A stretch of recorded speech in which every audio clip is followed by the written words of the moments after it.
Mrs. Brown Went to Town by Wong Herbert Lee. Mrs. Brown lives in the barn out back with a cow, 2 pigs, 3 ducks, and a yak. Life on the farm wasn't always this way. Everything changed just last Saturday. When riding her bicycle down the street, a terrier tasted Mrs. Brown's feet. In a hospital bed she rested, waiting to be x-rayed and tested. Mrs. Brown sent word in a letter to say she'd come home when she was better. The postman delivered the letter out back for a cow, 2 pigs, 3 ducks, and a yak. All the animals except for a mouse voted to move into Mrs. Brown's house. They rang the doorbell to hear the chimes, Flushed the toilet 100 times. raced up the stairs, came slide back down. Each one ran a different down.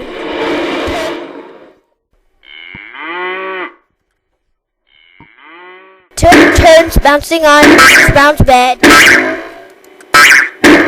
Painted the house in matching barn red. They raided the pantry, prepared a snack for a cow, 2 pigs, 3 ducks, and a yak.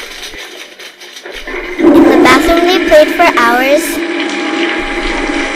putting on makeup and taking showers.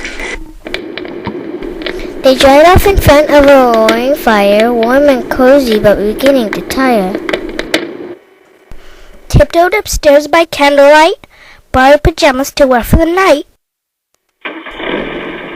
The hospital released Mrs. Brown at 8. A taxi cab dropped her off by the gate.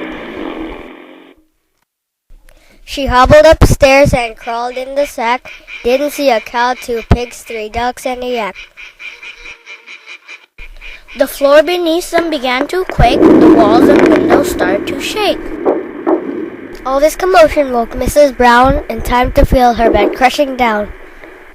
The police were first to arrive on the scene. Fire trucks dispatched from Station 13. An ambulance raced all the way from town and carried away poor Mrs. Brown. In the hospital, she lay on her back with a cow, 2 pigs, 3 ducks, and a yak. The hospital released Mrs. Brown at 10. The doctors waved goodbye once again. Into the taxi they crammed all 8. The driver dropped them off by the gate. He swept out the feathers and hair and charged Mrs. Brown twice the fare. Life on the farm wasn't always this way until Mrs. Brown went to town that day. So now she lives in a barn out back with a cow, 2 pigs, 3 ducks, and a yak.